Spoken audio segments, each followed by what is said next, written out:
जय श्री चैतन्य जय जय जय श्री चैतन्य जय नित्यानंद जय अद्वैत चंद्र जय गौर भक्त वृंद जय जय श्री चैतन्य जय नित्यानंद जय अद्वैत चंद्र जय गौर भक्त वृंद हरे कृष्ण कृष्ण कृष्ण हरे हरे हरे राम राम राम हरे हरे हरे कृष्ण कृष्ण कृष्ण हरे हरे हरे राम राम राम हरे हरे हरे कृष्णा कृष्णा कृष्णा हरे राम राम हरे हरे ओम ज्ञानतिमिरन्धस्य ज्ञानाज्ञानाशलाघय चक्षुरुन्मीलितं येन तस्मै श्रीगुरवे नमः श्रीचैतन्यमनोभीष्टं स्थापितं येन भूतले स्वयं रूपकदा मह्यन्तरादिसुखदादि वन्देकं श्रीगुरु श्रीयुतपदकमलं श्रीगुरून् वैष्णवां च श्रीरूपं शान्तिजातं सगणरघुनाथान्वितं सजीवम् साद्वैतं सावधूतं परिजनसहितं कृष्ण चैतन्यदेवं श्रीराधाकृष्णपादान् शरणगणदा श्रीविशाखानिदांश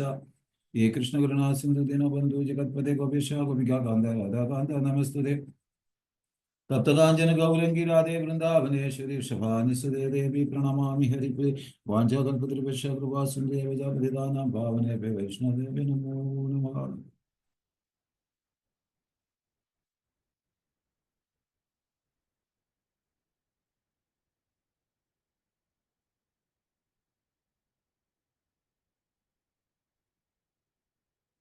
हरे कृष्णा कृष्णा कृष्णा हरे हरे राम राम राम हरे हरे ഗോരപ്രമാനന്ദേ ഹരി ഹരി ബോൾ ഹരേ കൃഷ്ണ എല്ലാവർക്കും എൻ്റെ ദണ്ഡവത് പ്രണാമം ഹരി ബോൾ ഇന്നത്തെ ചൈതന്യ ചരിതാമൃതത്തിലെ ആദ്യ ലീലയില് 14-ാമത്തെ അധ്യായത്തിൽ മഹാപ്രഭുവിന്റെ ബാല്യലീലകൾ എന്ന ഈ അധ്യായത്തിലെ 26-ാമത്തെ ശ്ലോകം ഹരി ബോൾ ഹരേ കൃഷ്ണ ശില പ്രഭുപാദ് കി ജയ് देखी सच्चिदाना ऐल करी हाया हाया माड़ी खाड़ी लना कहे माड़ी कहना हया देखी सच्चिदाना ऐल करी हया हया माड़ी खाड़ी लना कहे माड़ी कहना खया ശീല പ്രഭുപാദ് ജയ് ഈ പദാനുപദ തർജ്ജിമ എല്ലാവരും ശ്രദ്ധയോട് കേൾക്കുക തേക്കി ഇതുകൊണ്ട് സച്ചി മാതാവ് ധാന വേഗം ഐല തിരിഞ്ഞു വന്നു കരി ഒരു ശബ്ദമുണ്ടാക്കിക്കൊണ്ട് ഹായ ഹായ എന്താണിത് എന്താണിത് മാടി മണ്ണ് കാടി തട്ടിപ്പറിക്കുക ലന എടുക്കുക ഹഹേ പറഞ്ഞു മാടിക്കേന ഖയ എന്തിനാണ് മണ്ണ് തിന്നുന്നത് വിവർത്തനം ഇത് കണ്ട് സച്ചിമാത തുടക്കത്തിൽ തിരിച്ചു വരികയും തിടുക്കത്തിൽ ഇത് കണ്ട് സച്ചിമാത തിടുക്കത്തിൽ തിരിച്ചു വരികയും അതിശയിക്കുകയും ചെയ്തു എന്താണിത് അവർ കുട്ടിയുടെ കൈകളിൽ നിന്ന് മണ്ണ് തട്ടിപ്പറിച്ചെടുക്കുകയും എന്തിനാണ് മണ്ണ് തിന്നതെന്ന് ചോദിക്കുകയും ചെയ്തു അപ്പൊ ഇവിടെ കൃഷ്ണലീലയും ചൈതന്യലീലയും വളരെ അങ്ങോട്ടും ഇങ്ങോട്ടും മനസ്സിലാക്കി കഴിയുമ്പോൾ ചൈതന്യലീലയിൽ എന്താ നടന്നത് കൃഷ്ണലീലയിൽ എന്താണ് നടന്നത് എല്ലാം പരസ്പര പൂരകമാണ് കാരണം കൃഷ്ണലീലയിൽ നടന്നതെല്ലാം വേറൊരു തരത്തിൽ ചൈതന്യലീലയിൽ നടക്കുന്നു എന്നുള്ളത് വസ്തുതയാണ് എല്ലാ ലീലകളും കംപ്ലീറ്റ് ഈവൻ കൂട്ടുകാരുമൊത്ത് ചൈതന്യ മഹാപ്രഭു നവദ്വീപ് മൊത്തം പ്രകാരം വൃന്ദാവനത്തില് ഗോപന്മാരുമായിട്ട് കൃഷ്ണൻ കറങ്ങി നടക്കുന്നു അപ്രകാരം നവദ്വീപില് സുഹൃത്തുക്കളുമൊത്ത് ചൈതന്യ മഹാപ്രഭു ബാല്യകാലങ്ങളിൽ കറങ്ങി നടക്കുന്നു അപ്പോൾ കൃഷ്ണലീലയിൽ എന്തെല്ലാം നടക്കുന്നു അതെല്ലാം ചൈതന്യലീലയിൽ നടന്നിട്ടുണ്ട് കാര്യം ഈ മണ്ണ് തിന്നുന്ന നമുക്കറിയാം കൃഷ്ണ അല്ലെ ബ്രഹ്മാണ്ഡ കാട്ടില് മണ്ണ് തിന്നപ്പോൾ യശോദമായി വിളിച്ചു നോക്കിയത് സമയത്തും അതിൻ്റെ അകത്ത് ഈ ലോകം മൊത്തം കാണുന്നതും ഇരയിൽ പോകുന്നാലോ അതില് വൃന്ദാവനത്തും അതിൻ്റെ അകത്ത് വായിക്കാത്ത യശോദമായും കൃഷ്ണനെ കാണുന്നതും യശോദമായി ബോധം കെട്ട് വീഴുന്നതും യോഗമായ മറിക്കുന്നതും പിന്നെ അല്ലെങ്കിൽ വാത്സല്യ രസം കിട്ടുന്നതും ഇങ്ങനെയുള്ള ലീലകൾ നടക്കുന്നുണ്ടല്ലോ അപ്രകാരം ഇവിടെ നടക്കുന്നു ഇപ്പം തത്വങ്ങളൊക്കെ പറയുന്ന യശോദമായോട് സച്ചിമാതയോട് ചോദിക്കുന്നു മണ്ണും പൊടിയുമായിട്ട് എന്താ വ്യത്യാസം മണ്ണിൽ നിന്നല്ല എല്ലാ ഉൽപ്പന്നവും ഉണ്ടാകുന്ന മണ്ണിൽ നിന്ന് എന്താ കുഴപ്പം എന്നൊക്കെയുള്ള തത്വങ്ങളൊക്കെ ചൈതന്യ മഹാപ്രഭു പറഞ്ഞ് യശോദമായിട്ട് തലവട്ടാക്കുന്നുണ്ട് ഇതൊരു ലീലയാണ് നടക്കുന്നത് ഇപ്പൊ ഈ ചൈതന്യ മഹാപ്രഭുവിന്റെ ബാലലീലകൾ 1-2 ലീലകൾ പറയാം നമുക്ക് അപ്പൊ എന്താന്ന് വെച്ചാല് കലിയുഗത്തില് ഏത് വ്യക്തി ഭക്തി ചെയ്യാൻ ആഗ്രഹിക്കുന്നെങ്കിൽ അത് ചൈതന്യ മഹാപ്രഭുവിന്റെ കൃപയാണ് കലിയുഗത്തിൽ ഏതൊരു വ്യക്തിക്ക് ഭക്തിയിൽ താല്പര്യം അല്ലെ ഭക്തി ചെയ്യുവാൻ ആഗ്രഹിക്കുന്നുവെങ്കിൽ അത് മഹാപ്രഭുവിന്റെ കൃപയുണ്ടെങ്കിൽ മാത്രമേ സാധിക്കൂ. കൃപയാകാം കലിയുഗത്തിലെ പ്രത്യേകത. അതായത് ഏറ്റവും കൂടുതൽ ആനന്ദം പ്രദാനം ചെയ്യുന്നത് ശ്രീമതി രാധാറാണിയാണ് കൃഷ്ണന്. കൃഷ്ണൻ ഏറ്റവും, അതുകൊണ്ടാണ് രാധാറാണി ഹ്ലാദിനി ശക്തി എന്ന് പറയുന്നത്. അപ്പൊ ഏറ്റവും കൂടുതൽ ആഹ്ലാദം പ്രദാനം ചെയ്യുന്ന ശ്രീമതി രാധാറാണിയാണ് കൃഷ്ണന്. ഏറ്റവും കൂടുതൽ ആ ആസ്വദിക്കുന്നതും രാധാറാണിയിലാണ്. ഈ പ്രേമം സ്വീകരിക്കുകയും ആസ്വദിക്കുവാനും മാതാവിന്റെ ഹൃദയം മക്കൾക്ക് മനസ്സിലാക്കുവാനും ആയി ആ ഹൃദയത്തെ വാത്സല്യിക്കുവാനുമാണ് ശ്രീമതി രാധാറാണി മഹാപ്രഭുവായിട്ട് വന്നത്. അപ്പൊ ഈ ആഹ്ലാദം പ്രേമം സ്വീകരിക്കുകയും ഭക്തരുടെ കയ്യിൽ നിന്ന് സ്വീകരിക്കുകയും അവർക്ക് തിരിച്ചു കൊടുക്കുകയും ആസ്വദിക്കുവാനും മാതാവിന്റെ ഹൃദയം മക്കൾക്ക് മനസ്സിലാക്കി കൊടുക്കുവാനും ആ ഹൃദയത്തെ വാത്സല്യിക്കാനും വേണ്ടിയാണ് ശ്രീമതി രാധാറാണി മഹാപ്രഭുവായിട്ട് വന്നത്. അതാണ് നമുക്ക് രാധാറാണിയുടെ ആ പ്രേമ തത്വമാണ് ചൈതന്യ ചരിതാമൃതം മൊത്തം. അത് മക്കൾക്ക്, നമ്മളെപ്പോലുള്ള പഠിതാത്മാക്കൾക്ക്, അതല്ലെങ്കിൽ കൃഷ്ണ ഭാവനാമൃത്തിൽ മുന്നോട്ട് പോകുവാൻ ആഗ്രഹിക്കുന്ന ഓരോ ജീവാത്മാവിനും രാധാറാണിയുടെ കൃപ മഹാപ്രഭു കിട്ടുകയാണ്. ശ്രീമദ് ഭാഗവത്തിൽ ഇന്ന് തൊട്ട് 30 കോടി വർഷങ്ങൾക്ക് മുമ്പും ചൈതന്യ മഹാപ്രഭുവിനെ പറ്റി പറയുന്നുണ്ട്. അതായത് 30 കോടി വർഷങ്ങൾക്ക് മുമ്പും ശ്രീമദ് ഭാഗവതത്തില് ചൈതന്യ മഹാപ്രഭുവിനെ പറ്റി പറയുന്നുണ്ട്. അല്ലാതെ ആൾക്കാർ വിചാരിക്കും ഈ ഒരുപാട് പുതിയ പുതിയ സമ്പ്രദായങ്ങളൊക്കെ രാവിലെയും വൈകിട്ട് പൊട്ടി മുളയ്ക്കുന്ന അങ്ങനെ ഒരു സമ്പ്രദായമാണെന്ന് പല ആൾക്കാർക്കും തെറ്റിദ്ധാരണയുണ്ട്.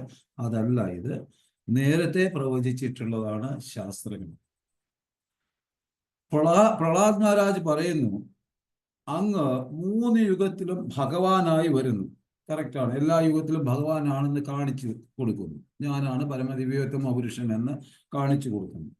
എന്നാൽ 4ാമത്തെ യുഗമായ കലിയുഗത്തിൽ രഹസ്യ രൂപത്തിൽ വരുന്ന, അല്ലെങ്കിൽ ഗോപ്യ രൂപത്തിൽ മഹാപ്രഭു വരുന്നു. ഭഗവാന്റെ ഭാവത്തിലല്ല, ഒരു ഭക്തന്റെ ഭാവത്തിൽ, എന്നാൽ ഭഗവാനാണ്. ആ രൂപത്തിൽ വരുന്നു. 108 ഉപനിഷത്തിൽ 17 ഉപനിഷത്തുകളിലും ചൈതന്യ മഹാപ്രഭുവിനെ പറ്റി പറയുന്നുണ്ട്. നമ്മുടെ 108 ഉപനിഷത്തുകളിൽ 17 ഉപനിഷത്തുകളും വ്യക്തമായിട്ട് ചൈതന്യ മഹാപ്രഭുവിനെ പറയുന്നുണ്ട്.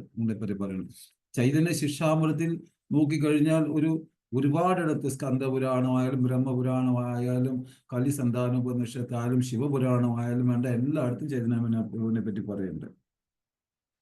ഗുരു സാധു ശാസ്ത്ര രൂപത്തിൽ പറയുന്നുണ്ട്. കൂർമ്മദേവന്റെ പുറത്തിന്റെ വലിപ്പം ഏതാണ്ട് 1 മില്യൺ.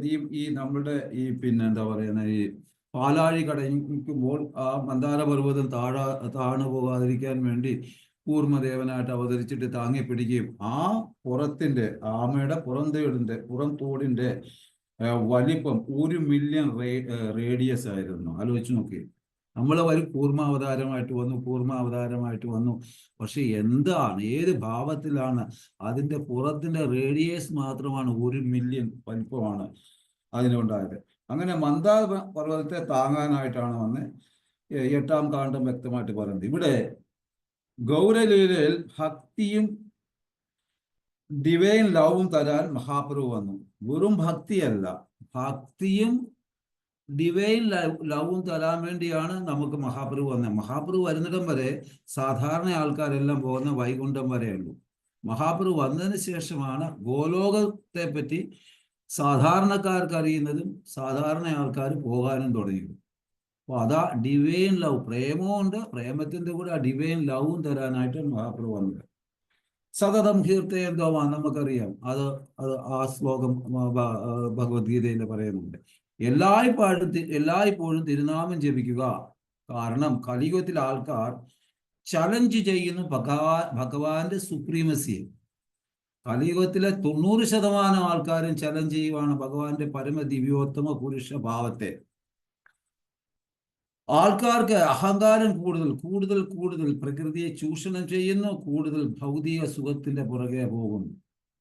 അപ്പൊ അതൊക്കെ മാറ്റിമറിച്ചുകൊണ്ട് പ്രേമഭാവത്തിലോട്ട് ഈ ഭഗവാന്റെ സുപ്രീമസിയെ ക്വസ്റ്റ്യൻ ചെയ്യുന്ന ആൾക്കാരെ അത് നല്ലവരായിക്കോട്ടെ ചീത്തയായിക്കോട്ടെ, എങ്ങനെ ഇവരാരും നോക്കാതെ അവർക്ക് കൃഷ്ണപ്രേമം കൊടുക്കാൻ വേണ്ടിയാണ് മഹാപ്രഭു സന്യാസം സ്വീകരിച്ചത്. കാരണം ഭഗവാൻ പറയുന്നുണ്ട്, ഞാൻ പാഷണ്ഡികൾക്കും നിരാകാരവാദികൾക്കും നിരീശ്വരവാദികൾക്കും ഒന്നും ഞാൻ കൃഷ്ണപ്രേമം കൊടുക്കുകയില്ല. എന്നാൽ ഒരു സന്യാസിയെ സംബന്ധിച്ചിടത്തോളം ഇവരെല്ലാവരും തുല്യരാണ്.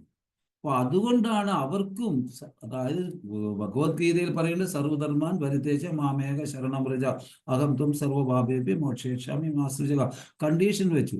എന്നാൽ മഹാപ്രഭു കണ്ടീഷൻ ഇല്ലാതെ സർവമാന ആൾക്കാർക്കും കൃഷ്ണപ്രേമ ഡിവൈൻ ലവ് കൊടുക്കുവാൻ വേണ്ടിയാണ് അദ്ദേഹം സന്യാസം സ്വീകരിച്ചത്. സന്യാസിക്ക് വേർതിർത്തിയുണ്ട്, എല്ലാവരെയും ഒരുപോലെ കാണും. അതുകൊണ്ട് അദ്ദേഹം ഒരു കാരണം സന്യാസം സ്വീകരിച്ചത്. ഇനി അവധൂത് ബ്രാഹ്മണന്റെ ഒരു ലീലയുണ്ട്. മഹാപ്രഭുവിന്റെ ലീലകൾ, ഒന്ന് രണ്ട് ലീലകളൊക്കെ പെട്ടെന്ന് പറയാം.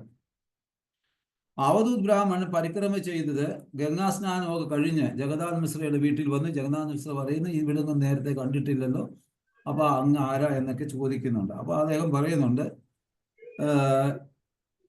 എന്നാലും ഞാൻ പിന്നെ എന്ന് പറയുന്ന ജഗന്നാഥ് മിശ്ര പറയുന്നു, കണ്ടിട്ടില്ലല്ലോ, എന്നാലും 1000 തവണ ഹരിയുടെ ദർശനം ചെയ്തതിന് തുല്യമാണ് ഒരു തവണ ഹരിഭക്തന്റെ ദർശനമെന്ന് പറയുന്നുണ്ട്. അപ്പം ഭഗവാന്റെ ദർശനം 1000 തവണ ചെയ്യുന്നതിന് തുല്യമാണ് ഒരു ഭക്തന്റെ ദർശനം. നോക്കൂ, അപ്പൊ ഭക്തന്റെ വാല്യൂ എന്താണെന്ന് ഒന്ന് മനസ്സിലാക്കും. തുല്യം. മുഖം കണ്ടിട്ട് ഒന്നും കഴിച്ചില്ല എന്ന് തോന്നുന്നു എന്ന് ജഗന്നാഥ് മിശ്ര ആ ബ്രാഹ്മണനോട് പറയുന്നു. അപ്പം ഇത്രയും ആയപ്പം കുട്ടി നിമായി കളിയും കഴിഞ്ഞ് അവിടെ വരുന്നു. അവിടെ ഇതെന്റെ മകനാണെന്ന് പരിചയപ്പെടുത്തുന്നു ആ ബ്രാഹ്മണനെ. നിമായി ദണ്ഡവത് പ്രണാമം ചെയ്തു ആശീർവാദം സ്വീകരിക്കുന്നുണ്ട്. ശ്രീകൃഷ്ണ മധുരസ്തുതി എന്ന് പറയുന്നുണ്ട്. വിശ്വരൂപനും പ്രണാമം ചെയ്തു ആശീർവാദം രണ്ടുപേർക്കും ആ ബ്രാഹ്മണൻ കൊടുത്തു. സ്വയം പാകം ചെയ്ത് കഴിക്കുന്ന ഒരു സ്വഭാവമാണ് ഈ അവധൂത് ബ്രാഹ്മണന്. അപ്പൊ സച്ചിമാതാ ജഗന്നാഥ് മിശ്രയെ ഭക്ഷണം കഴിക്കാൻ വിളിച്ചു. അപ്പൊ അവരെന്ത് ചെയ്തു? അദ്ദേഹം പറഞ്ഞു, ഞാൻ സ്വയം പാകം ചെയ്ത് കഴിക്കുന്ന ഒരാളാണ്. അപ്പൊ സാധനങ്ങളൊക്കെ കൊടുത്തു. ഭഗവാൻ ഓഫർ ചെയ്തിട്ടേ കഴിക്കുകയുള്ളൂ. അങ്ങനെ ശ്യാമരസിയ മോര മനരസിയ രുചി രുചി ഭോഗ് ലാഘാവേ രസിയ എന്ന ഒരുപാട് കീർത്തനമുണ്ട്. ആ കീർത്തനമൊക്കെ അദ്ദേഹം ചൊല്ലി സ്വയം പാകം ചെയ്തിട്ട് ഭഗവാനെ വിളിച്ചു വരുത്തി കണ്ണുമടച്ച് ഓഫർ ചെയ്യുകയാണ്. നേത്രം തുറന്നു നോക്കിയപ്പോൾ നിമായി ഭോഗം കഴിച്ചുകൊണ്ട് ഇരിക്കുന്നു. ബ്രാഹ്മണൻ ഒച്ചയ്ക്ക് കരയാൻ തുടങ്ങി. അയ്യോ, മഹാഭാവം, അനർത്ഥം വന്നല്ലോ, ഞാൻ ഭഗവാന് കൊടുത്ത ഭോഗം ഈ കുട്ടി കഴിച്ചല്ലോ എന്ന് പറഞ്ഞിട്ട് കരയാൻ തുടങ്ങി. ജഗന്നാഥ് മിശ്ര വടിയുമായിട്ട് ഓടി വരുന്നു. നിമായി ഓടി ജഗന്നാഥ് മിശ്ര കൂടെ നിമായുടെ കൂടെ ഓടി. എന്നാൽ നിമായി ശ്രീവാസ് പണ്ഡിതന്റെ വീട്ടിൽ കയറി. അപ്പൊ ഓടി നിമായി ആറ് വീട്ടിൽ കയറി ശ്രീവാസ് പണ്ഡിതന്റെ വീട്ടിൽ കയറി. മാലിനി ദേവി പറയുന്നു, എന്തു പറ്റി, എന്നെ ഒളിപ്പിക്കൂ എന്ന് കാര്യം പറയാമെന്ന് പറഞ്ഞിട്ടു. അപ്പൊ മാലിനി ദേവി എവിടെയോ അതിനെ ഒളിപ്പിക്കുന്നുണ്ട്. കാരണം അച്ഛൻ വടിയുമായിട്ട് പുറകെ വരുന്നുണ്ട്. അപ്പൊ മാലിനി മാതാവിനോട് പറഞ്ഞു, ഞാൻ ഗോവിന്ദൻ, ഞാൻ വൃന്ദാവൻ വിഹാരിയാണ്, ഞാൻ നവദ്വീപ് വിഹാരി ആയി വന്നതാ. വടിയുമായി ജഗന്നാഥ് മിശ്ര പിന്നെ തിരിച്ചു പോകുന്നു. അപ്പൊ മാലിനി മാതാവിനോട്, ഞാൻ ഗോവിന്ദൻ തന്നെയാണ്, ഞാൻ വൃന്ദാവൻ വിഹാരിയാണ്, ഞാൻ നവദ്വീപ് വിഹാരിയാണ്, എൻ്റെ പുറകെ അച്ഛൻ വടിയുമായിട്ട് വരുന്നു, അതുകൊണ്ട് എന്നെ ഇപ്പൊ എവിടെയെങ്കിലും ഒളിപ്പിക്കുന്നുണ്ട്. മാലിനി മാതാവിനോട് പറയുന്നു. ജഗന്നാഥ് മിശ്ര പറയുന്നു, ഒരു തവണയും കൂടി ഭോഗം അങ്ങ് ദയവായി ഭഗവാൻ അർപ്പിച്ചാലും ഞാൻ അവനെ നോക്കിക്കോളാമെന്ന്. അങ്ങനെ ബ്രാഹ്മണൻ വീണ്ടും ഭക്ഷണം പാകമെല്ലാം ചെയ്ത് ഓഫർ ചെയ്തു. കണ്ണ് അതുപോലെ ഈ കീർത്തനമെല്ലാം ചൊല്ലി കണ്ണ് തുറന്ന് നോക്കിയപ്പം നീമായി കഴിച്ചു. വീണ്ടും കരയാൻ തുടങ്ങി. അനർത്ഥം വന്നേ. ജഗന്നാഥ് മിശ്രയുടെ കൂടെ ഓടി അത് വേറെ ഒരു വീട്ടിലും കയറി. അപ്പൊ ഈ ലീലകൾ ഇങ്ങനെ നടന്നുകൊണ്ടിരിക്കുക. ഇവിടെ വിശ്വരൂപം വരുന്നു. വിശ്വരൂപന്റെ അടുക്ക പറയുന്ന കാര്യം, അങ്ങനെ ഒരു തവണ കൂടി വിശ്വരൂപൻ നിർബന്ധിക്കുന്നു. അപ്പോൾ ബ്രാഹ്മണൻ പറയുന്നു, ഇന്നത്തെ ഞങ്ങൾ അവധൂതന്മാരെ വെള്ളമോ ഒരു ഗ്ലാസ് പാലോ എന്തെങ്കിലും കിട്ടിയാലായി, കഴിച്ചാലായി, അതുകൊണ്ട് കുഴപ്പമില്ല, ഭഗവാന്റെ ഇച്ഛ ഇങ്ങനെ ആയിരിക്കാം എന്നൊക്കെ പറയുന്നു. പക്ഷേ വിശ്വരൂപൻ അദ്ദേഹത്തോട് പറയുന്നു, ദയവായി ബ്രാഹ്മണ ശ്രേഷ്ഠ, അങ്ങ് ഒരു തവണ കൂടെ നോക്കി, ഇവനെ ഞങ്ങൾ നോക്കിക്കോളാം എന്നൊക്കെ പറഞ്ഞ് അങ്ങനെ അദ്ദേഹത്തിന്റെ റിക്വസ്റ്റ് പ്രകാരം അദ്ദേഹം വീണ്ടും ഭോഗം ഉണ്ടാക്കി. ഈ പ്രാവശ്യം ഒരു കീറ് മാത്രമേ ഉണ്ടാക്കുന്നുള്ളൂ. അങ്ങനെ ഏതാണ്ട് രാത്രിയായി. കാവൽ നിന്നു രാത്രിയായി. എല്ലാവരും കാവൽ നിന്നു. റൂമിലൊക്കെ ഇട്ട് അടയ്ക്കുന്നുണ്ട്. ആ കഥ ഒരു വലിയ നീളമൊക്കെ ചുരുക്കിയ പറയുന്നത്. മഹാപ്രഭു യോഗമായ വിളിച്ചു വരുത്തി ഈ സമയത്ത്. എന്നിട്ട് പറഞ്ഞ് എല്ലാവരെയും ഉറക്കിക്കൊള്ളാൻ. അങ്ങനെ യോഗമായി വന്നു. എല്ലാവരും ഉറങ്ങിപ്പോയി, ഗാഠനിദ്രയിലായി. ബ്രാഹ്മണൻ സ്വാഭാവികമായിട്ട് കീർത്തനമൊക്കെ ചൊല്ലി ഭഗവാനെ വിളിച്ചു വരുത്തുന്നു. കീർ കഴിച്ചു. ചൈതന്യ മഹാപ്രഭു ഒച്ച വെക്കാൻ തുടങ്ങി.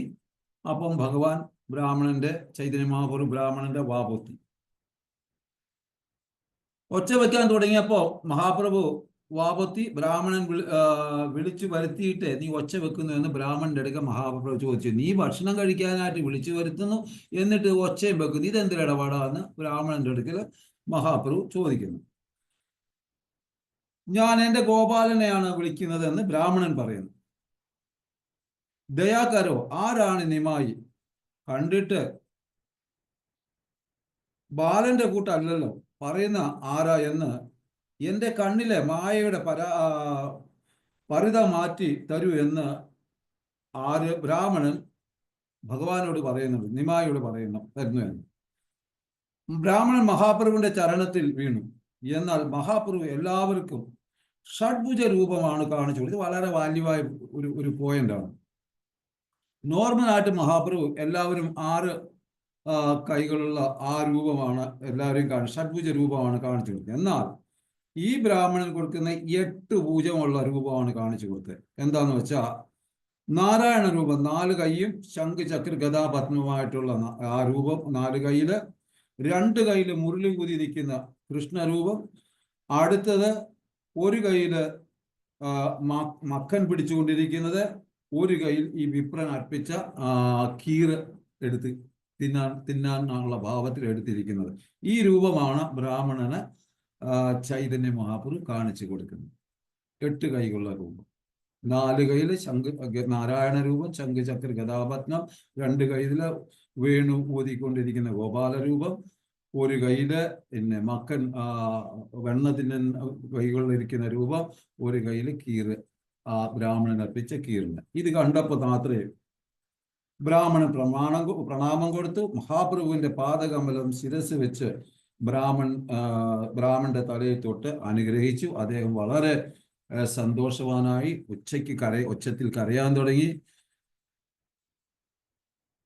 നീ ഒരു തവണ നന്ദബാവയുടെ വീട്ടിൽ ആയിരുന്ന സമയത്തും നീ വിപ്രനായിട്ട് അവിടെ വന്നിട്ടുണ്ടെന്ന് ഈ ബ്രാഹ്മണനോട് ചൈതന്യ മഹാപ്രഭു പറയുന്നു. നീ പണ്ട് കൃഷ്ണലീലയില് ഞാൻ നന്ദബാവയുടെ അവിടെ ഉള്ള സമയത്ത് നീ വിപ്ര ബ്രാഹ്മണനായിട്ട് ഒരു തവണ അവിടെ വന്നിട്ടുണ്ടെന്ന് ചൈതന്യ മഹാപ്രഭു ഈ ബ്രാഹ്മണനോട് പറയുന്നു. ഇതെല്ലാം നീ ഹൃദയത്തിൽ വെച്ചാൽ മതി.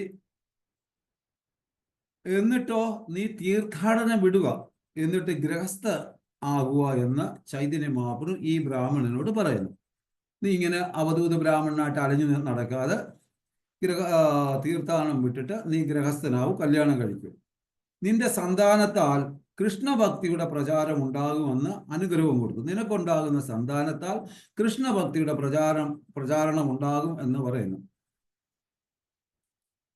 ഈ ബ്രാഹ്മണന്റെ പേര് സത്യപാന ഉപാധ്യായ എന്നാണ്.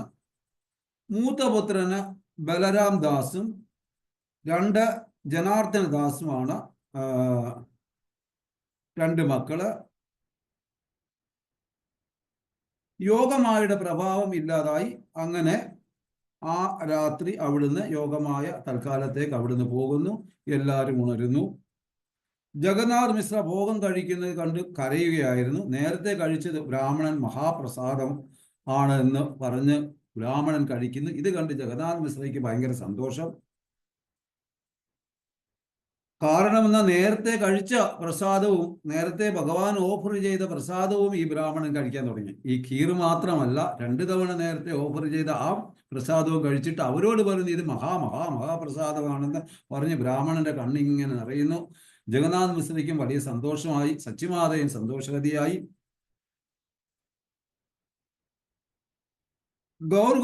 ഗൗരഗോപാൽ എന്ന് പറയാൻ തുടങ്ങി. നവദ്വീപിൽ 2 ബ്രാഹ്മണന്മാർ താമസിച്ചിരുന്നു. ഇതാണ് അടുത്ത ഒരു ലീല.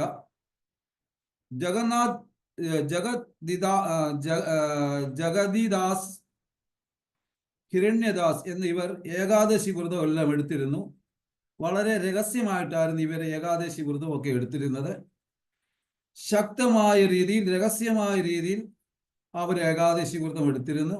പ്രഭു ഗംഗാസേവ, ഗീതാസേവ, ഏകാദശി വ്രതം എല്ലാം ഈ ബ്രാഹ്മണന്മാർ എടുക്കുമായിരുന്നു. അത് നല്ലൊരു ഭക്തന്മാരായിരുന്നു അവര്. ഗോപാലന്റെ ദർശനം കിട്ടും. ഗൗരംഗൻ രാവിലെ എഴുന്നേറ്റ് കുളിച്ച് മയ്യാവിനെ കുളിപ്പിക്കുകയും ഭോജനം കൊടുക്കുവാൻ തുടങ്ങി. കുട്ടി കരയാൻ തുടങ്ങി. കുട്ടി കരച്ചിൽ നിർത്തുന്നേ ഇല്ല. കരച്ചിലോട് കരച്ചിൽ കുട്ടി. ഇന്ന് ഏകാദശിയാണ്. നവദ്വീപിൽ 2 ബ്രാഹ്മണന്മാർ താമസിക്കുന്നു. അവര് നല്ലപോലെ വ്രതമെടുക്കുന്നുണ്ട്. അവർ ഫലാഹാരം ഉണ്ടാക്കി അത് നിവേദ്യം കഴിക്കണം. എനിക്ക് സച്ചിമാതായി പരിശാനായി, വളരെ വിഷമത്തിലായി സച്ചിമാതായുടെ കുട്ടിനെയുമായി പറയുകയാണ്, എനിക്ക് ആ 2 ബ്രാഹ്മണന്മാരുടെ ഫലാഹാരം കഴിക്കണം എന്ന് പറയുന്നു. സച്ചിമാതായി ഇവരെ അറിയത്ത് പോലുമില്ല, ആകെ പരിശാനായി. ആ സമയത്താണ് നാരായണദേവി, ഇവരെ ബന്ധത്തിൽപ്പെട്ട ഒരു നാരായണദേവി അവിടെ വരുന്നു. അവർ കാര്യങ്ങളെല്ലാം ചോദിച്ചു. അവർ കാര്യങ്ങളെല്ലാം മനസ്സിലാക്കുന്നു. അങ്ങനെ അവർ ചോദിച്ചു പറഞ്ഞ് അവിടെ ചെന്നു. ഠാക്കൂറിന് ഫലാഹാരം അർപ്പിക്കുമായിരുന്നു. ആ സമയത്ത് കരയാൻ തുടങ്ങി. എപ്പോൾ ദർശനം തരും ഗോപാൽ എന്ന് പറഞ്ഞുകൊണ്ട് ഈ 2 ബ്രാഹ്മണന്മാരും കരഞ്ഞുകൊണ്ടാണ് ഭഗവാനോട് യാചിച്ചുകൊണ്ട് ഭോഗം അർപ്പിക്കുന്നത്. എപ്പോൾ ദർശനം തരുമെന്ന്. ഈ സമയം നാരായണദേവി വാതിൽ തട്ടി പറയുന്നു, സച്ചിമാതയ്ക്ക് അത്ഭുത ബാലൻ പിറന്നു, അറിഞ്ഞു കാണുമല്ലോ നിങ്ങൾ. ആ ബാലൻ ഇവിടുത്തെ പ്രസാദം കഴിക്കണമെന്ന് ഇച്ഛയുണ്ടായി, ആഗ്രഹം ഉണ്ടായെന്ന് ഈ നാരായണ ദേവി പറയുന്നു. അപ്പൊ ഇവിടെ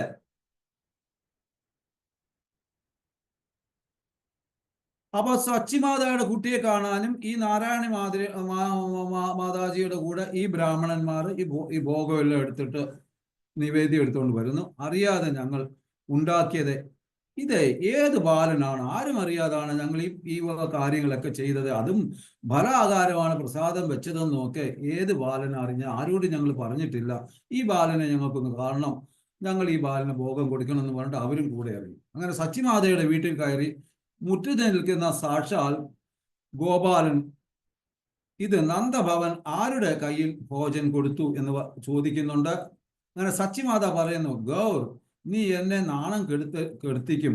കാരണം ആൾക്കാരോട് ചോദിച്ച് ഭക്ഷണം കഴിക്കുന്നു, ഭോഗം വായിച്ച് കഴിക്കുന്നു. അവരെന്താ വിചാരിക്കുന്നത്, ഞാൻ നിനക്കൊന്നും തരുന്നില്ല എന്ന്. അങ്ങനെ നീ എന്നെ നാണം കെടുത്തുമെന്ന് സാധാരണഗതിയിലുള്ള അമ്മമാര് കുട്ടിയോട് പറയുന്ന മാതിരി സച്ചിമാതയോട് പറയുന്നുണ്ട്. ഞാൻ എല്ലാ ഏകാദശിക്കും ഇപ്രകാരം ചെയ്യൂ. കാരണം അപ്പോ ഗൗരംഗൻ സച്ചിമാതായ്ക്ക് ഒരു ഭീഷണി കൊടുക്കുന്നു. ഞാൻ എല്ലാ ഏകാദശിക്ക് ഇപ്രകാരം ചെയ്യും. കാരണം നിങ്ങൾ ഏകാദശി വ്രതം എടുക്കുന്നില്ല. ഏകാദശിയുടെ അന്ന് നിങ്ങൾ നവധാന്യം കഴിക്കുന്നു. അതുകൊണ്ട് ഏകാദശിയുടെ അന്ന് നിങ്ങൾ വ്രതം എടുത്തു കഴിഞ്ഞാൽ ഞാൻ ഇങ്ങനെ ചെയ്യത്തില്ല എന്നുള്ള ഒരു സൂചന സച്ചിമാതയ്ക്ക് കൊടുക്കുന്നു ഗൗരംഗൻ. അപ്പൊ ഏകാദശിയുടെ അന്ന് അന്നം ഉണ്ടാക്കുന്നു, വ്രതം വെക്കുന്നില്ല. വാക്കു തരൂ, ബാബയും അയ്യായും ഏകാദശി വ്രതം എടുത്ത് ഫലാഹാരം കഴിക്കുമെന്ന്. അടുത്ത ഏകാദശി തൊട്ട് എല്ലാവരും വ്രതം എടുക്കാൻ തുടങ്ങി. ഈ 5 വയസ്സ് പ്രായമുള്ള സമയത്താണ് ഈ ബാലലീല നടക്കുന്നത്. ഇനി നമുക്ക് രഥയാത്രയിലോട്ടൊന്ന് പോകാം. ഇത് വളരെ വാല്യുള്ള, നിങ്ങളെല്ലാം നീലമാധവന്റെ ഭക്തരാണെന്നറിയാം. അപ്പൊ അതുകൊണ്ട് ഇത് ഒരു പക്ഷേ നിങ്ങൾക്ക് രസിക്കുമായിരിക്കും. നിങ്ങളൊക്കെ കേട്ടിട്ടുള്ള ലീലയാണ്. അപ്പോൾ ചൈതന്യ മഹാപ്രഭുവിന്റെ ബാലലീലയിൽ ഒരുപാടുണ്ട്. അപ്പൊ ജസ്റ്റ് ഒന്ന് ഓടിച്ചിട്ടൊന്ന് ഞാൻ നോക്കിയതാ ഉള്ളൂ, കാരണം അല്പം തിരക്കുമായി പോയി.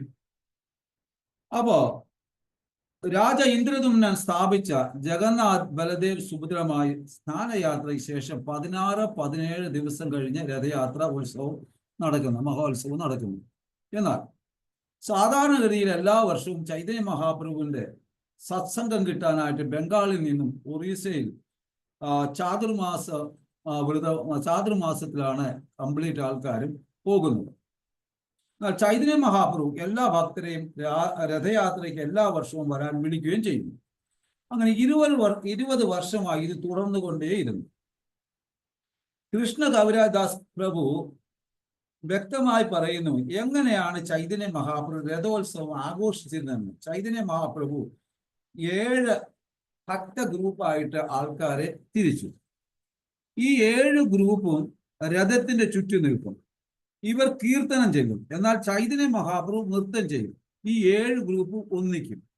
അപ്പൊ ഓരോ ഗ്രൂപ്പിലും 7 ഗ്രൂപ്പിലും എല്ലാവരും വിചാരിക്കുന്നു, ഓരോ ഗ്രൂപ്പുകാരും വിചാരിക്കുന്നത് രാസലീല എപ്രകാരം നടന്നോ അപ്രകാരം ഞങ്ങളുടെ ഗ്രൂപ്പിൽ മാത്രമേ ഉള്ളൂ ചൈതന്യ മഹാപ്രഭു നൃത്തം ചെയ്യുന്നത്, ഞങ്ങളുടെ ഗ്രൂപ്പിൽ മാത്രമേ ചൈതന്യ മഹാപ്രഭു നൃത്തം ചെയ്യുന്നത് എന്നുള്ള ഒരു ധാരണയിലെത്തും. അപ്പൊ രാസലീലയിൽ ഓരോ ഗോപികകളും എന്റെ കൂടെ മാത്രമേ ഉള്ളൂ കൃഷ്ണൻ, എന്റെ കൂടെ മാത്രമേ ഉള്ളൂ കൃഷ്ണൻ എന്ന് ധരിക്കുന്ന മാതിരി, അതാ ഞാൻ പറഞ്ഞത് കൃഷ്ണലീലയും ചൈതന്യലീലയും കൂടെ ലിങ്ക് ചെയ്ത് പഠിക്കുമ്പോൾ നമുക്ക് അതിന്റെ മധുരം ആസ്വദിക്കാൻ പറ്റും. ചൈതന്യലീലയിൽ എന്താണ്, കൃഷ്ണലീലയിൽ എന്താണ് നടന്നത്, കൃഷ്ണലീലയിൽ നടന്നത് മൊത്തവും ചൈതന്യലീലയിലും നടക്കുന്നുണ്ട്.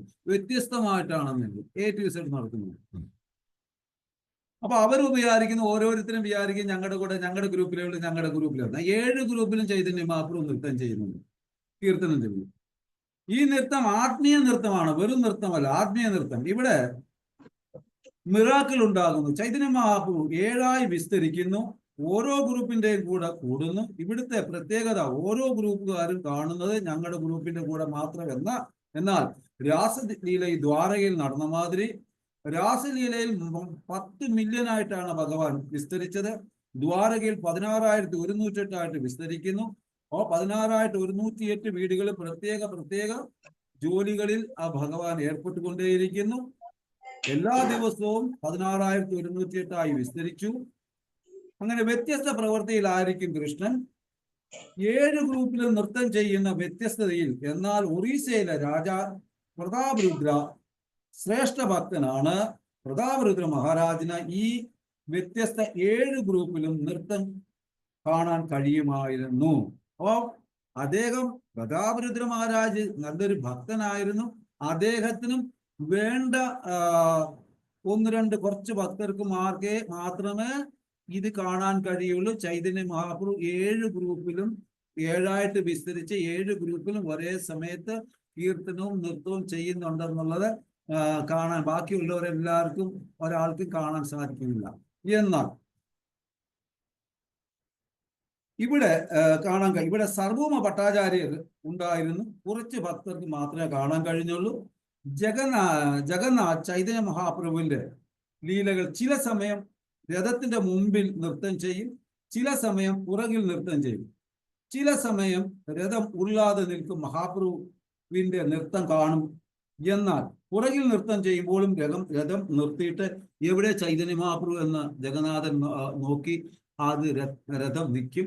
ഇങ്ങനെയുള്ള ലീലകള് മുമ്പിലാകുമ്പോൾ ചില സമയത്ത് രഥം നിന്നിട്ട് ജഗന്നാഥൻ ചൈതന്യ മഹാപ്രഭുവിന്റെ നൃത്തം കാണുന്നുണ്ട്. എന്നാൽ ചൈതന്യ മഹാപ്രഭു പെട്ടെന്ന് പുറകെ പോയി നൃത്തം ചെയ്യും. ആ പുറകെ പോകുമ്പോൾ രഥം പിടിച്ചു നിർത്തിയിട്ട് പുറകോട്ട് എത്തി നോക്കി എവിടെ പോയി ചൈതന്യൻ എന്നുള്ളത്. അപ്പൊ അങ്ങനെയുള്ള പരസ്പരം ഭഗവാനും ഭഗവാന്റെ ഭക്തനും തമ്മിലുള്ള ആ റെസിപ്രൊക്കേഷൻ പരസ്പര ലീലകളായിട്ട് ഇങ്ങനെ നടക്കുകയാണ് അവിടെ. ഇതെല്ലാം ഇവർക്ക് കാണാൻ സാധിക്കും, വേറെ ആൾക്കും കാണാൻ സാധിക്കുന്നില്ല. ഇവരുടെ ലീലകൾ നടന്നുകൊണ്ടേയിരുന്നു. എന്നാൽ പ്രതാപരുദ്രന് ഇതെല്ലാം കാണാൻ കഴിയും. കാരണം പല സ്ഥലത്തും വെച്ച് ചൈതന്യ മഹാപ്രഭുവിനെ കാണാൻ ശ്രമിക്കുന്നു. ഈ പ്രതാപരുദ്ര മഹാരാജ് പല സ്ഥലത്തും ചൈതന്യ മഹാപ്രഭുവിനെ കാണാൻ ശ്രമിക്കുന്നു. പല സമയത്തും അദ്ദേഹം കാണാൻ കൂട്ടാക്കിയില്ല. പല സമയത്തും ഭഗവാന്റെ ചൈതന്യ മഹാപ്രഭുവിന്റെ ശ്രേഷ്ഠ ഭക്തര് രാജാവിനെ പറ്റി പറയുന്നുണ്ട്, നല്ല ഭക്തനാണ്, അങ്ങ് കാണണം. അപ്പൊ പറയുന്നത് ഇനി എന്നെ നിർബന്ധിച്ചു കഴിഞ്ഞാൽ ഞാൻ ഇവിടെ വിട്ടുപോകുമെന്ന് വരെ ഭീഷണി ചെയ്തപ്പോ പിന്നെ ആൾക്കാർ പറയാതായി. അപ്പൊ പ്രതാപരുദ്ര മഹാരാജ് വളരെ സങ്കടത്തിലായിരുന്നു, ചൈതന്യ മഹാപ്രഭുവിനെ ഒന്ന് കാണണമല്ലോ എന്ന് വെച്ചിട്ട്. ആദ്യം കൊടുക്കുന്ന മകനാണ് ദർശനം, പിന്നെ അങ്ങനെ അത് വേറൊരു ലീല. അപ്പൊ ഞാൻ സന്യാസിയാണ്, കാരണം ഞാൻ ഭോഗ ഐശ്വര്യങ്ങൾ കൂടുതലുള്ള ആൾക്കാരുമായിട്ട്, അതുപോലെ സ്ത്രീകളൊക്കെ കല്യാണം കഴിച്ചിട്ട് അങ്ങനെയൊക്കെയുള്ള ആൾക്കാരുമായിട്ടൊന്നും ഞാൻ ഇടപെടാറില്ല. സ്ത്രീകളുമായിട്ടും ഭോഗ ഐശ്വര്യങ്ങൾ ആസ്വദിക്കുന്നവർ രാജാക്കന്മാരുമായിട്ടൊന്നും ഇടപെടാറില്ല എന്നുള്ള കാര്യം ആര് പറയുന്നുണ്ട്? അത് നമുക്ക് മനസ്സിലാക്കി തരാനും കൂടിയാണ് ഈ ഒരു ലീല അദ്ദേഹം ഇങ്ങനെ ചെയ്തത്. പക്ഷെ അദ്ദേഹത്തിന് അറിയുന്നു അത് അദ്ദേഹം വലിയ ഭക്തനാണ്, ആയതിനാലാണ് ഈ ലീലകൾ അദ്ദേഹത്തിന്റെ കൃപയാൽ പ്രതാപരുദ്ര മഹാരാജിന് കാണാൻ സാധിച്ചത്. എന്നാൽ ആന്തരികമായ മഹാരാജിന്റെ സേവ സ്വീകരിച്ചിരുന്നു ചൈതന്യ മഹാപ്രഭു. ആന്തരികമായിട്ട് മഹാരാജ് ചെയ്തിരുന്ന സേവകളൊക്കെ ചൈതന്യ മഹാപ്രഭു സ്വീകരിച്ചിരുന്നു. ബാഹ്യമായിട്ട് നമ്മളെ പോലുള്ളവരെ കാണിക്കാൻ വേണ്ടിയാണ് ഇങ്ങനെ ചെയ്തത്. അങ്ങനെ രഥയാത്ര സമയം രഥത്തിലും റോഡിലും രാജൻ സ്വയം തൂത്ത് വൃത്തിയാക്കുന്നു.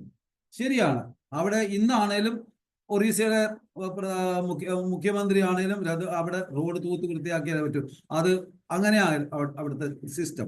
എന്നാൽ നമ്മളെ പോലുള്ളവര് അഥവാ രഥത്തിന്റെ മുമ്പിൽ തൂക്കുമെങ്കിൽ സെൽഫി എടുത്തിട്ട് നമ്മൾ ഒരു 100 കോപ്പിയായിട്ട് അയച്ചു കൊടുക്കും. കാരണം എന്താണ്? നമുക്ക് പ്രൗഡും വേണം, പേര് പ്രസക്തിയൊക്കെ വേണം. ഇവിടെ സെൽഫി എടുക്കാൻ അനുവാദം കൊടുത്തിട്ടില്ല.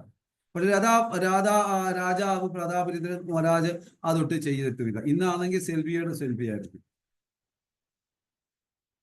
അപ്പൊ രാജാവ് സ്വയം തൂത്തുവാരുന്നു, വൃത്തിയാക്കണം. അങ്ങനെ ഇന്ദ്രദുമ്ന മഹാരാജ് സ്വയം വൃത്തിയാക്കിയിരുന്നു.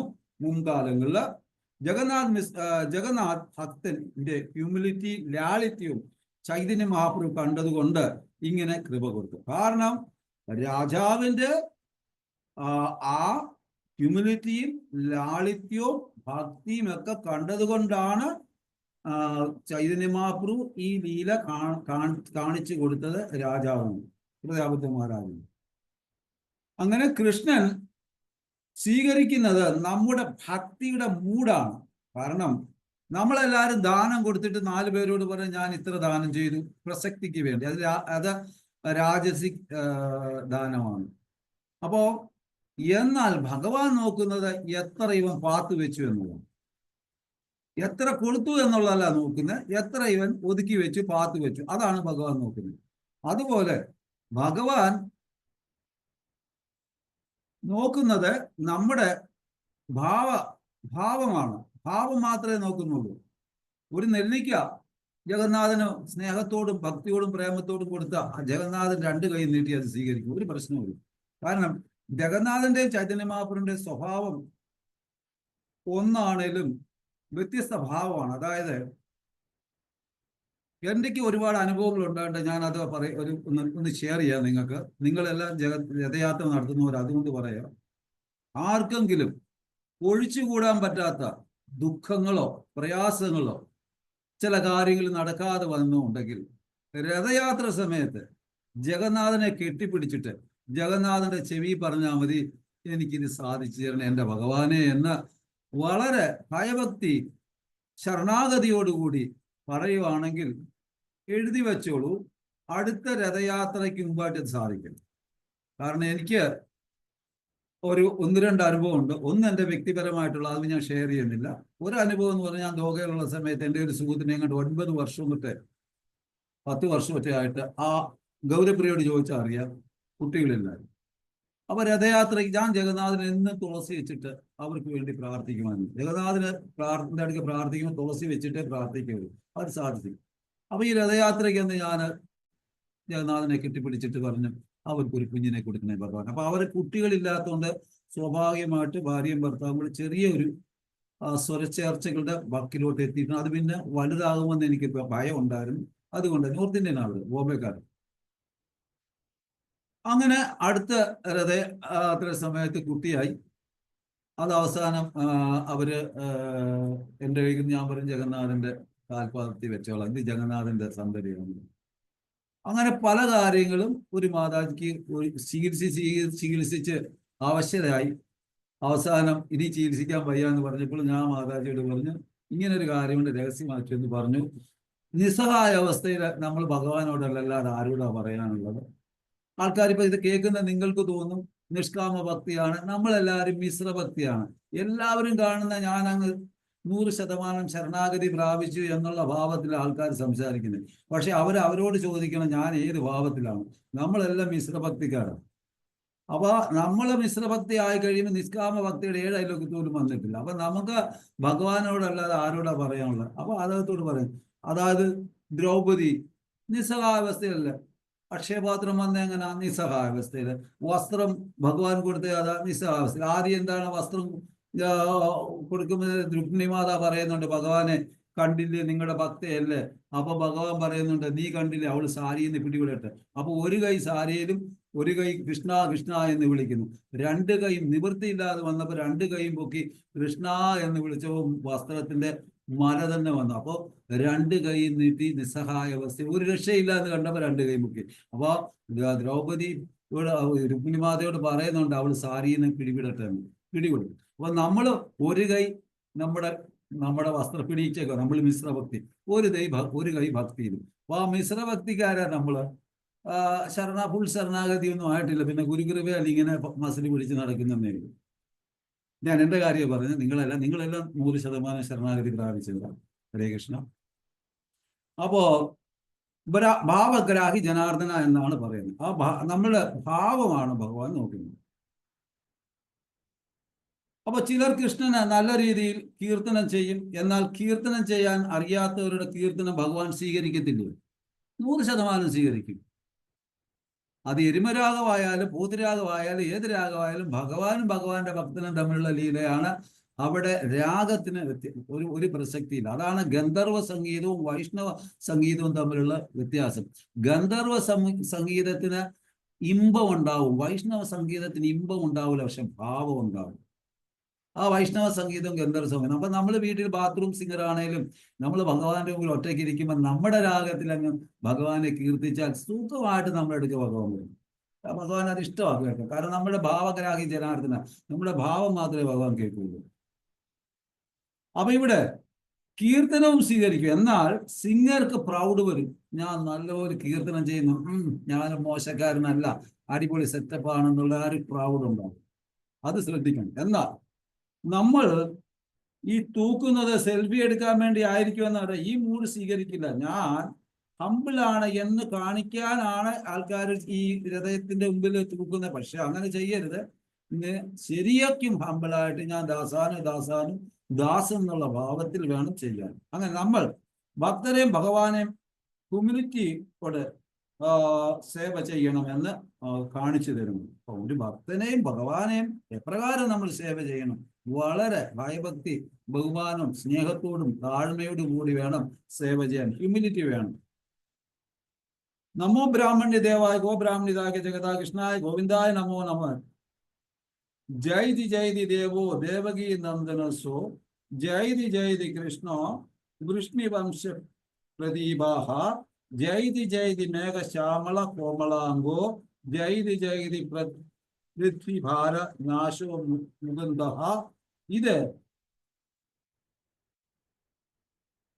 കുലശേഖരാഴ്വാർ എഴുതിയ കീർത്തനത്തിന് മുകുന്ദമാലയിലെ സ്തോത്രമാണ്. ഇത് ചൈതന്യ മഹാപ്രഭു പാടുന്നു. അപ്പൊ ഇതിങ്ങനെ പാടിയാണ് അദ്ദേഹം നൃത്തം ചെയ്യുന്നത്. രഥത്തിന്റെ മുൻപിൽ നിന്നും പുറകിൽ നിന്നും.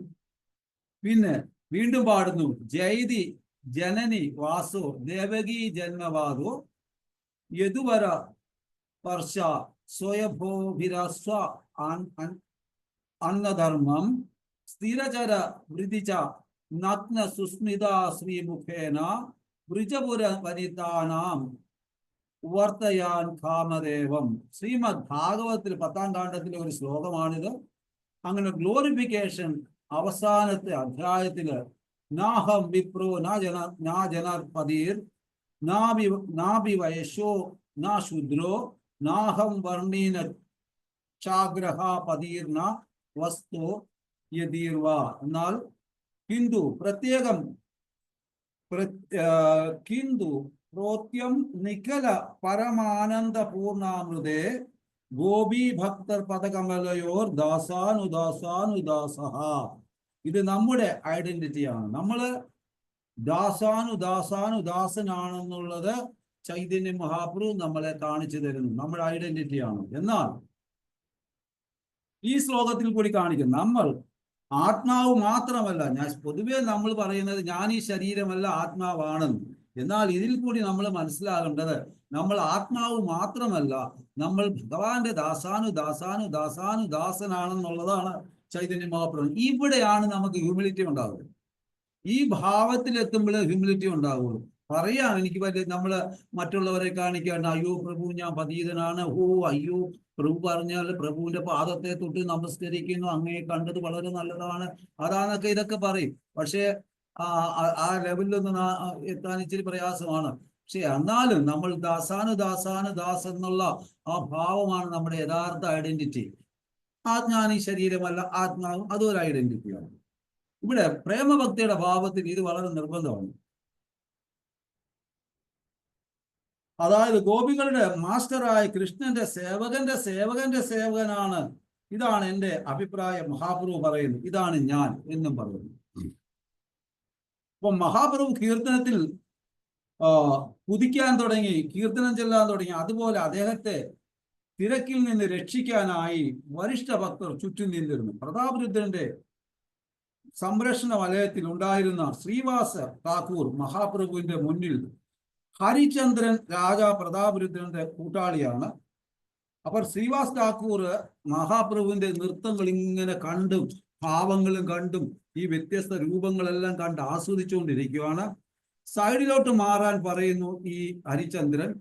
കാരണം രാജാവിന് അത് ആസ്വദിക്കാൻ സാധിക്കുന്നില്ല എന്നുള്ള ഭാവത്തിലോട്ട് കൂടി പ്രഭുവിന്റെ നൃത്തം ശരിക്കും കാണാൻ. എന്നാൽ ശ്രീവാസ് ഠാക്കൂറിന് ശല്യമായി തോന്നി.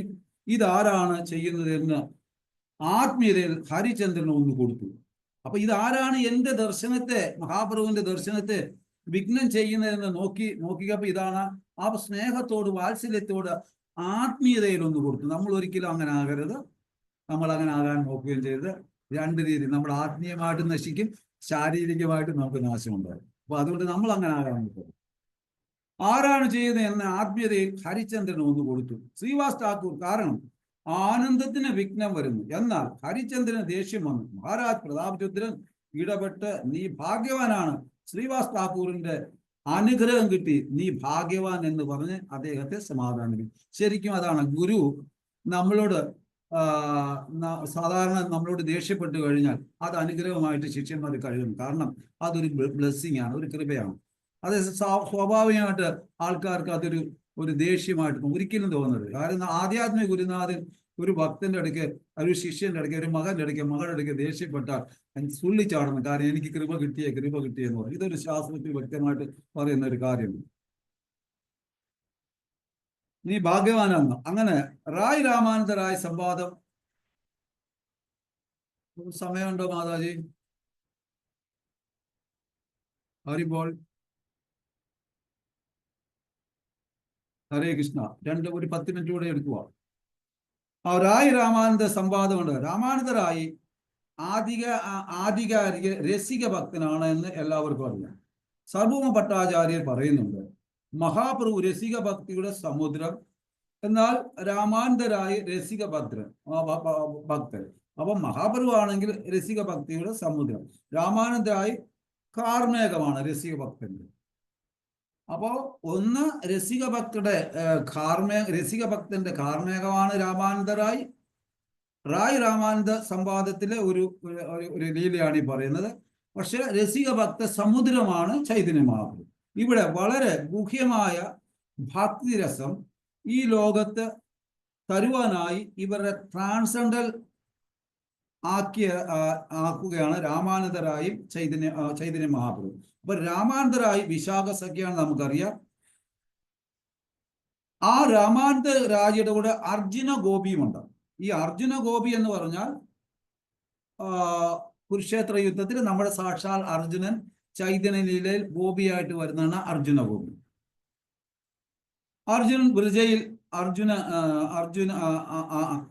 വൃജയില് അർജുന ഗോപിയായിട്ട് വരുന്നു. അപ്പം സർവഭൗമ ഭട്ടാചാര്യ മഹാപ്രഭുവിന്റെ അടുക്കൽ പറയുന്നു രാമാനന്ദ റായെ കാണണമെന്ന്. അപ്പം അദ്ദേഹം സൗത്ത് ഇന്ത്യ യാത്രയിലോട്ട് പോകുമ്പോൾ സർവഭൗമ ഭട്ടാചാര്യരാണ് മഹാപ്രഭുവിനോട് പറയുന്നത് രാമാനന്ദ റായി എന്ന് കാണണം, വലിയ ഭക്തനാണെന്ന്. അങ്ങനെ സർവഭൗമ പറയുന്നു കാഴ്ചയിൽ ഇത്ര രസിക ഭക്തനാണെന്ന് ആർക്കും മനസ്സിലാകില്ല, സഹകരിച്ചാലേ അറിയൂ എന്ന് ചൈതന്യ മഹാപ്രഭുവിനോട് സർവഭൗമ ഭട്ടാചാര്യ പറയുന്നത്. കാരണം സർവഭൗമ ഭട്ടാചാര്യ ആദ്യം സംസാരിച്ച വലിയ തോന്നിയില്ല. പിന്നെ അദ്ദേഹമായിട്ട് ഇടപെട്ടപ്പോഴാണ് അദ്ദേഹം ഭക്തിയുടെ തലത്തിൽ എവിടെയാണ് നിൽക്കുന്നതെന്ന് അദ്ദേഹത്തിന് മനസ്സിലായി. ഇത് ചൈതന്യ മഹാപ്രഭുവോട് പറയുന്നു. അങ്ങനെ ഗോദാവരി നദീതീരത്ത് അങ്ങനെ ചർച്ച കുർമ്മക്ഷേത്രം സന്ദർശിച്ചു കഴിഞ്ഞ സമയത്താണ് ഇവര് അങ്ങോട്ടും ഇങ്ങോട്ടും കണ്ടുമുട്ടുന്നത്. വിദ്യാനഗറിൽ എത്തി രാമാനന്ദരായ മഹാപ്രഭുവിനെ കാണുന്നു, ദണ്ഡവത്ത് കൊടുത്തു. മഹാപ്രഭു ചോദിക്കുന്നു, നിങ്ങൾ രാമാനന്ദരായ അല്ലയോ എന്ന്. രണ്ടാളും കെട്ടിപ്പിടിക്കുന്നു. അടുത്ത ദിവസം ഇതേ സ്ഥലത്ത് വെച്ച് കാണാമെന്ന് പറഞ്ഞ് പിരിയുന്നു. ഇവിടെ രാമാനന്ദരായ ഒരു ഇൻസ്ട്രുമെന്റ് ആയിട്ടാണ് ഉപയോഗിക്കുന്നത്. കാരണം ഭക്തിയുടെ പരമ തലം എന്താണെന്ന് സാധാരണക്കാർക്ക് കാണിച്ചു കൊടുക്കുവാനുള്ള ഒരു ഇൻസ്ട്രുമെന്റ് അതുമല്ല, ലളിത സഖിയാകുമ്പോൾ വൃദ്ധലീലയില് എന്താണ് കൃഷ്ണന്റെ ഭക്തിയുടെ രസം കാണുന്ന അതും മനസ്സിലാക്കാൻ. അതായത് ഒരു കാര്യം ഞാൻ പറയാം, ഞാൻ ഒരു ബുക്ക് വായിച്ചതാണ്. അതായത് ഒറീസയിലെ ഒരു മഹാരാജ എഴുതിയതാണ്. ആദ്യത്തെ പ്രഭുപാദിന്റെ ശിഷ്യൻ എഴുതിയ ആ ബുക്ക് വായിച്ചതാണ്. കാരണം നമ്മുടെ ശീല പ്രഭുപാദ് ഭഗവാന്റെ 5 ഗോപികളിൽ പെട്ടിട്ടുള്ള പ്രധാന ഒരു ഗോപനാണ് ശീല പ്രഭുപാദ് എന്ന് അദ്ദേഹം ഒരിടത്ത് മെൻഷൻ ചെയ്യുന്നുണ്ട്. അപ്പൊ അദ്ദേഹം അതുകൊണ്ടാണ് അദ്ദേഹത്തെ ഇത്രയും ഗൂഢ്യമായ കാര്യങ്ങളൊക്കെ നമുക്ക് തരാൻ സാധിച്ചത്. അത് എനിക്കിത് വായിച്ചപ്പോൾ മനസ്സിലാക്കിയപ്പോൾ എനിക്ക് ഓർമ്മ വന്നതാണ്. അപ്പൊ അദ്ദേഹത്തിന്റെ പേര് ഞാൻ സ്വയം ക്ഷേത്രമൊക്കെ പണിഞ്ഞ മഹാരാജാണ് അദ്ദേഹം. പിന്നീടാണ് പറഞ്ഞത് ഒറീസയിലുള്ള. അദ്ദേഹം പല സ്ഥലങ്ങളിലും പോയിട്ട് കറങ്ങിയിട്ട് അവസാനം പ്രഭുപാദിന്റെ അടുക്ക് എത്തുമായിരുന്നു. അദ്ദേഹം ആദ്യം ടീച്ചറായിരുന്നു. അങ്ങനെ ഒരുപാട് ഞാൻ ആ ബുക്ക് വായിച്ചത്. അപ്പൊ ഇവിടെ ഭഗവാൻ ഭക്തരെ സ്തുതിക്കുന്നു, ഭക്തൻ ഭഗവാനെ സ്തുതിക്കുന്നു. അപ്പൊ നമ്മളുടെ ജോലി എന്ന് പറഞ്ഞാൽ ഭഗവാന്റെ ഭക്തൻ ഭഗവാനെ സ്തുതിക്കുന്നു, എന്നാൽ ഭഗവാൻ ഭഗവാന്റെ ഭക്തനെ സ്തുതിക്കുന്നു. ഇങ്ങനെയാണ് ഇവിടെ നടക്കുന്നത്. പഠോ ശ്ലോക സാരെ നിർണായ എന്ന് വെച്ചാൽ ജീവിതത്തിന്റെ ലക്ഷ്യം എന്താണെന്ന് പറയാനും. സ്വധർമ്മ ആചരണ വിഷ്ണു ഭക്തി ഹോയി. വർണ്ണാശ്രമധർമ്മം പാലിച്ചാൽ ജീവിതം ധന്യം എന്ന് രാമാനന്ദരായി പറയുന്നു. അപ്പോ അദ്ദേഹം വിഷ്ണു പുരാണത്തില് ഒരു ശ്ലോകം കൂടെ പറയുന്നുണ്ട്. വർണ്ണാശ്രമ സർവദാ പുരുഷേണ പരാത്മാൻ വിഷ്ണുർ ആരാധ്യതേ പന്തധന്യ തത്വപുരുഷ കാരണം. വിഷ്ണു പുരാണത്തിലെ ഒരു ശ്ലോകമാണ്. ഒരാൾ സ്വധർമ്മം ചെയ്യുമ്പോൾ വിഷ്ണു വളരെയധികം സന്തോഷിക്കും. വേറെ വഴിയില്ല വിഷ്ണുവിനെ സന്തോഷിപ്പിക്കാം എന്ന് അദ്ദേഹം പറയുന്നു. അപ്പോ മഹാപ്രഭു ഇതിനെപ്പറ്റി പറയുന്നത്, ഇത് ബാഹ്യ ആകെ കരു ആപ്പ്, ഇത് ബഹിരംഗമായിട്ടുള്ള കാര്യങ്ങളാണ്. എനിക്ക് അകത്തിന്റെ ഉള്ളിലുള്ളതാണ് അറിയേണ്ടത്. ആകെ പടുവോ എന്ന് വെച്ചാൽ മുകളിലോട്ട് പോട്ടെ, വീണ്ടും മുമ്പോട്ട് പോകട്ടെ, ഇത് ബാഹ്യമാണ്, മുൻപോട്ട് പോകൂ എന്ന് മഹാപ്രഭു പറയുന്നു. ശരിക്കും പറഞ്ഞാൽ വർണ്ണാശ്രമധർമ്മം ഭൗതിക അറേഞ്ച്മെന്റ് ആണ്. ഇത് ആത്മീയ പുരോഗതിയുടെ ശുദ്ധതയ്ക്ക് അനിവാര്യവുമാണ്. എന്നാൽ കൃഷ്ണ കർമാർപ്പണ സർവവിദ്യാസാർ, നമ്മുടെ പ്രവർത്തികൾ കൃഷ്ണൻ അർപ്പിക്കുക, ഇവിടെ ഫലം സ്വീകരിക്കാൻ ആഗ്രഹിക്കുന്നു. നമുക്കറിയാം, പിന്നെ ഭഗവത്ഗീത എത്തരോഷി ജിജോഷി എന്ന് പറഞ്ഞ ആ ശ്ലോകം രാമാനന്ദരായി കൂട്ടി ചെയ്യുന്നുണ്ട്. അപ്പോൾ സ്വധർമ്മ ത്യാഗേ സാധ്യാസാർ, കർമ്മത്യാഗം സർവധർമാൻ പരിത്യജ്യ മാമേക ശരണം, ആ ശ്ലോകം കൂട്ടി ചെയ്യുന്നുണ്ട്. ഇവിടെ കർമ്മം സന്യാസം വരുന്നു, ഇവിടെ പൂർണ്ണഭക്തി വരുന്നില്ല. അപ്പം നമ്മൾ കർമ്മത്യാഗമൊക്കെ ചെയ്യാൻ ആഗ്രഹിക്കുമ്പോൾ സന്യാസാശ്രമത്തിൽ വരുന്നു. വൈഷ്ണവ സന്യാസികളെ പറ്റിയല്ല പറയുന്നത്. മറ്റ് സന്യാസികൾ അവിടെ ത്യാഗിയാണ്, പക്ഷെങ്കിൽ പൂർണ്ണമായ ശരണാഗതി വരുന്നില്ല. ജ്ഞാനമിശ്ര ഭക്തി സാധ്യസാർ. അടുത്തത് രാമാനന്ദരായി പറയുന്നു, ജ്ഞാനമിശ്ര ഭക്തി സാധ്യസാർ. ഇപ്പോൾ വൈഷ്ണവ സന്യാസികൾ ത്യാഗിയല്ല, അവര് സർവധർമാൻ പരിത്യജ്യ തന്നെ ഭഗവാനിൽ പൂർണ്ണ ശരണാഗതി വരിച്ചു. ബ്രഹ്മഭൂതാത്മ പ്രസന്നാത്മ നാ ശ്വസതി നാ കാംക്ഷതി, ആ ശ്ലോകം കൂട്ടുന്നു. ഇവിടെ ഫിലോസഫിയിലും ലോജിക്കും വരുന്ന മിശ്രഭക്തിയും. അപ്പൊ ഈ അവസ്ഥയിൽ ഫിലോസഫിയുണ്ട്, ലോജിക്കുണ്ട്, എന്ന മിശ്രഭക്തിയാണ്. ഈ അവസ്ഥയാണ് ചൈതന്യ മഹാപ്രഭു പറഞ്ഞു മനസ്സിലാക്കുന്നത്. എന്നാൽ ജ്ഞാനശൂന്യ ഭക്തി സാധ്യസാർ, ഭക്തി ഡിവോഷൻ മെന്റൽ സ്പെക്കുലേഷൻ, ഇവിടെ ശാശ്വത ഭക്തി വരുന്നു. ശാശ്വത ഭക്തി വളർത്തിയെടുക്കണം. ബ്രഹ്മാവ് സ്തുതിക്കുന്നു, ശ്രവണം കീർത്തനം ഇത്യാദി മഹാപ്രഭു സമ്മതിക്കുന്നു. ഓക്കെ, എന്നാലും കുറച്ചും കൂടെ മുൻപോട്ട് വരാനുണ്ടെന്ന് പ്രഭു പറയുന്നു. ജപിക്കുകയും കേൾക്കുകയും ചെയ്യുന്ന പ്രേമഭക്തിയുടെ അടിസ്ഥാനമാണ് ഇവിടെ. മഹാപ്രഭു സന്തോഷിക്കുന്നു, ആകെ കറു എന്ന് പറയുന്നു. ഓക്കെ, സമ്മതിച്ചു കയറുന്നു. ഇനി ഇതിന് മുകളിലോട്ടൊന്ന് പോകൂ എന്ന് രാമാനന്ദറായോട് പറയുന്നു. പ്രേമഭക്തി സാർ സാധ്യ സാർ, ഒരാൾ ശ്രവണം കീർത്തനം വളരെ പ്രധാനം. ഇപ്രകാരം സ്ഥിരമായി ചെയ്യുമ്പോൾ മെച്യൂർഡ് ആകുന്നു. ഡിവോഷണൽ സർവീസിൽ മൊത്തം മെച്യൂരിറ്റിയിൽ എത്തുന്നു. ആ ഡിവോഷൻ ഭക്തിയുത സേവയിൽ സാധന ഭക്തി പ്രാക്ടീസ് ഫെയ്ത്ത് ഉണ്ടാകുന്നു. സാധ്യഭക്തിയിൽ പെർഫെക്ഷൻ ഉണ്ടാകുന്നു. അപ്പൊ ഇവിടെ മഹാപ്രഭു ആവശ്യപ്പെടുന്നത് സാധ്യ, ഇവിടെ പ്രേമഭക്തിയുടെ തലത്തിൽ രാഗമാർഗ, അതായത് അറ്റാച്ച്മെന്റ്, ഇൻറ്റൻറ്റ് അറ്റാച്ച്മെന്റ് ഭഗവാനുമായുള്ളത്, വൃന്ദാവന ഭക്തി, ഭഗവാനെ സേവ ചെയ്യുകയും ഭൗതിക ആസക്തി ഇല്ലാതെ ഗ്രീഡില്ലാത്ത സ്ഥാനം, രാഗാനുഭക്തി, പ്രേമഭക്തി. പ്രേമഭക്തിയിൽ വ്യത്യസ്ത രസം വരുന്നുണ്ട്. ദാസ്യരസം, പേഴ്സണൽ സർവീസ് സ്ട്രോങ് ആകുന്നു. ഇവിടെ സാഖാരസം, സാഖ്യരസം, ഫിലോസഫി ഒക്കെ ഫീൽ ചെയ്യുന്നുണ്ട്. ഞാൻ ഭഗവാന് തുല്യമെന്ന ഭാവത്തില് വൃന്ദാവന ഗോപന്മാരുടെ ആ ഒരു തലത്തിലേക്ക് ഉയരുന്നു. എന്നാൽ വാത്സല്യരസം മാതാപിതാക്കളായി കരുതുന്നു. ഇവിടെ ഒരു മൂഡിൽ വരുന്നു. ഞാൻ ഭഗവാന്റെ മുകളിലാണെന്നുള്ള ഭാവം വരുന്നു. കാരണം യശോദമായി വിചാരിക്കുന്നത് എൻ്റെ ഭഗവാന് എൻ്റെ ഗോപാലന് ഞാൻ ഭക്ഷണം കൊടുത്തില്ല, അവൻ എങ്ങനെ അസുഖം വരത്തില്ല, അവനെങ്ങനെ വളരും, അവൻ വിശപ്പില്ല, അവൻ പട്ടിണിയല്ല, നന്ദഗോപൻ അവനെ നോക്കിയില്ലെങ്കിൽ വിഷമം ഉണ്ടാവും എന്നുള്ള തലത്തിലെത്തുന്നു.